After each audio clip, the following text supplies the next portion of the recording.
Hey fight fans, in the last video we talked about UFC 318 card, but as you know the last night was a treatment for boxing fans. So in this video we are going to talk about the boxing fights, the big boxing fights that happened last night, like Usyk versus Dubois and Barrios versus Pacquiao. We will also try to figure out who are the possible next opponent for these biggest winners of last night matches. So without wasting any time, let's start the video. First, let's talk about Alexander Usyk, who knocks out Daniel Dubois in round 5 at Wembley Stadium and becomes the first 3 times undisputed champion in the 4-belt era. Moreover, he is the first heavyweight in boxing history to become undisputed twice. Now, the question is, who is next for Alexander Usyk? There are some possible matches for him that he could take next.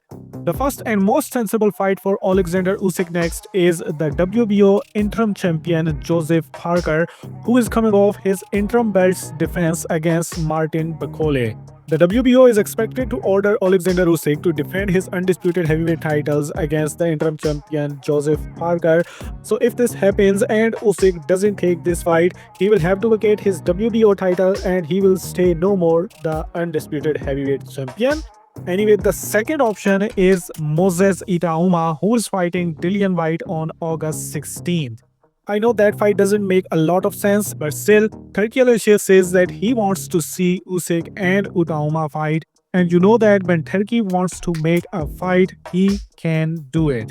But the problem with this potential fight is that Itauma's promoter Frank Warren doesn't want Itauma to rush for world titles, so I don't think they will accept Alexander Usyk fight right after a win over Dillian Whyte. Anyway, Tyson Fury also immediately went for a run and called out Alexander Usyk after his KO win over Dubois and says there is only one man who can beat Usyk as he has already beat him twice. This is what Tyson Fury thinks. I don't think anyone is interested in Usyk versus Fury trilogy, so there is a very little chance that this fight can get made. And then lastly, Alexander Usyk also have an option to fight Jake Paul. Yes, I said Jake Paul, who faced off with Usyk right after his win over Dubois. Alexander Usyk and Jake Paul had been in negotiations before, but not for the boxing match. They were negotiating for an MMA fight, and Jake Paul still wants that MMA fight with Alexander Usyk. So if Alexander Usyk is serious for taking a fight against Jake Paul in an MMA cage, he can take this fight. It would be an easier run. But still, there is a problem with this fight as well, and that problem is that Jake Paul is currently in serious negotiations to make a fight against Anthony Joshua. And amidst the negotiations for Joshua versus Paul, Tyson Fury just said that he is betting $1 million on Jake Paul to KO Anthony Joshua. I've already told you that Jake Paul has already accepted the AJ fight, and now it's just AJ's turn. Let's see if he takes Jake Paul fight or not. Paul says that this fight will take place in Wembley Stadium if it happens. Anyway, there was also a matchroom card headlined by Jesse Bam Rodriguez, who stops Fumalela Kafu in round 10 to collect the second 115-pound super flyweight belt. It was already announced that if Bam wins this fight, he will be then taking on WBA champion Fernando Martinez on Riyadh season next card on November 22nd. So yes, Rodriguez is now on the road to become undisputed in the super flyweight.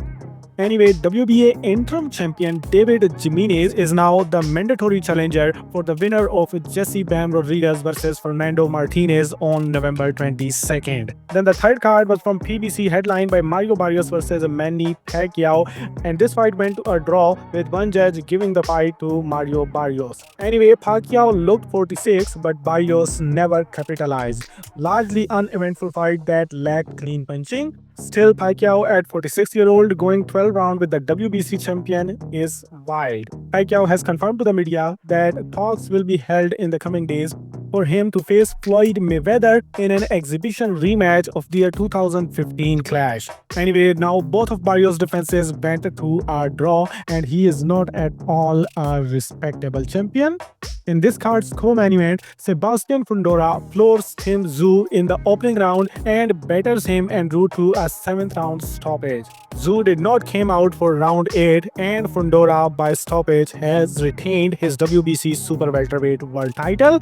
Now Fundora can look to become a unified champion again, or he can take on their interim champion Virgil Ortiz. Then there was a WBC interim super lightweight title fight where Isaac Cruz gets the title by easily beating the late replacement Omar Solisado. Currently, it is very unlikely that WBC order him to fight Subriel Matias, the original champion.